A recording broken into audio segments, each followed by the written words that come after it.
ఇది సాక్షి మీడియా పేపర్లో వేయటం జరిగింది. చాలామంది ఎమ్మెల్యేలు దీని గురించి మాట్లాడటం కూడా జరిగింది. దాంట్లో మొట్టమొదటిది ఎక్కువగా మాట్లాడుతూ ఉంది ఏమిటంటే, దీని గురించి కూడా విచారణ చేయాలని సిట్ వారిని కోరుతూ ఉన్నాం. మొట్టమొదటి మాట్లాడుతూ ఉంది ఏంటంటే, నాకు అక్కడున్న ఎస్పీ గారు ఎలక్షన్ సమయంలో బిందు మాధవ్ గారు ఎవరైతే ఉన్నారో వారికి వారి ఫ్యామిలీతో మాకు ఏదో పరిచయం ఉన్నట్లు, మేమేదో చాలా దగ్గర స్నేహితులు అన్నట్లు, వారి భార్య మా భార్య ఏదో దగ్గర స్నేహితులు అన్నట్లు, ఏదో దీన్ని డెలిబరేట్గా ఈ మెసేజ్ని ఒకసారి కాదు దాదాపు 4-5 రోజులుగా దీన్ని పంపిస్తూ ఉన్నారు. ప్రతి చోట కూడా ఇది పబ్లిష్ చేస్తూ ఉన్నారు. దీన్ని సిట్ వారిని కోరుతా ఉన్నాం, మా వైపు నుంచి క్షుణ్ణంగా పరిశీలించండి. మా కాల్ డేటా తీసి పరిశీలించండి. వాళ్ళ కాల్ డేటా మరి అధికారి కాబట్టి అది మీ చేతిలో ఉంటుంది.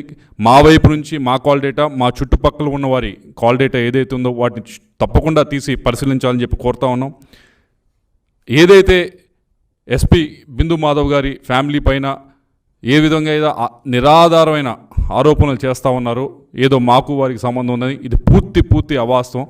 వారి ఫ్యామిలీ మా ఫ్యామిలీ ఎప్పుడు కూడా కలిసింది లేదు, మాట్లాడింది లేదు, ఎప్పుడు కూడా ఫోన్లో కూడా మాట్లాడింది లేదు. అసలు ఆ మనిషి అనే వారి ఫ్యామిలీ వైపు నుంచి పరిచయం ఉంది కూడా లేదు. అటువంటిది ఆధారం ఏమి లేకుండా ఈ విధమైన ఆరోపణలు చేస్తూ దీన్ని జనంలోకి తీసుకువెళ్ళడానికి ప్రయత్నించడం అనేది చాలా బాధాకరమైన విషయం. దయచేసి కొద్దో గొప్ప ఏమన్నా నిజంగా ఉంటే మాట్లాడితే కరెక్టే, కానీ ఏమీ లేకుండా ఇలా మాట్లాడటం అనేది, మాట్లాడిన దాన్ని సాక్షి పేపరు, సాక్షి టీవీ ఛానళ్ళు విపరీతంగా పబ్లిష్ చేయటం అనేది ఇది తప్పు. దీని గురించి దయచేసి సిట్ వారిని కోరుతా ఉన్నా.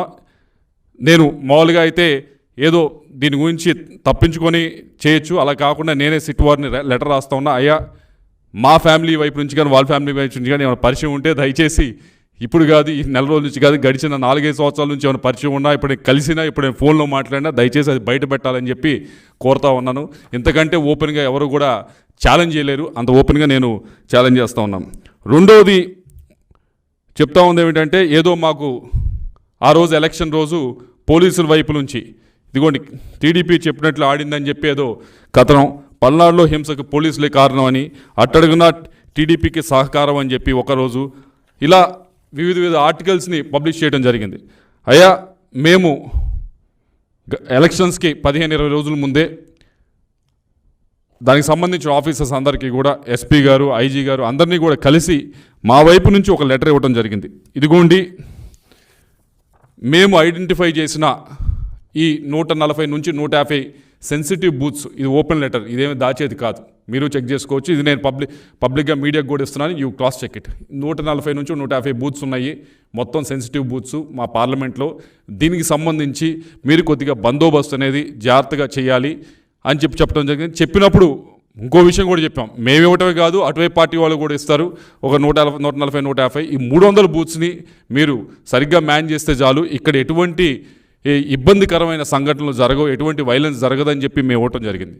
ఆ 140, 150 బూతులకు సంబంధించి ఏ విధంగా బందోబస్తు పెట్టారు, ఏదో ఎటువైపు నుంచి చెప్తా ఉంది ఏంటంటే, మాకు సంబంధించిన మాకు ఫేవరబుల్గా ఉన్న బూత్స్లో ఏమైనా తక్కువ పెట్టారు, వాళ్ళకి ఫేవరబుల్గా ఉన్న బూత్స్లో ఏమైనా విపరీతంగా పెట్టారని చెప్పి మరొక ఆధారం లేని ఆరోపణలు చేస్తూ ఉన్నాను. దానికి సంబంధించి కూడా ఏదైతే మేము మా బూత్ ఏజెంట్స్ అడగడం జరిగింది, అయ్యా మీరు బూత్లో కూర్చున్నారు, ఈ బూత్లో కూర్చున్నప్పుడు మనకి కొద్దిగా ఇబ్బందికరంగా మనకి అన్ఫేవరబుల్గా ఉన్న బూత్స్ లిస్ట్ ఏదైతే మనము ఇక్కడ సెన్సిటివ్ బూత్స్ అని మనం ఐడెంటిఫై చేసామో ఆ బూత్స్లో ఉన్న సెక్యూరిటీని ఒకసారి మీరు లిస్ట్ ఇవ్వండి అని చెప్పి వాళ్ళు అడగడం జరిగింది. ఎంతమంది ఉన్నారు, ఎంతమంది పోలీసులు ఉన్నారు, ఎంతమంది సిఆర్పిఎఫ్ ఉన్నారని చెప్పి.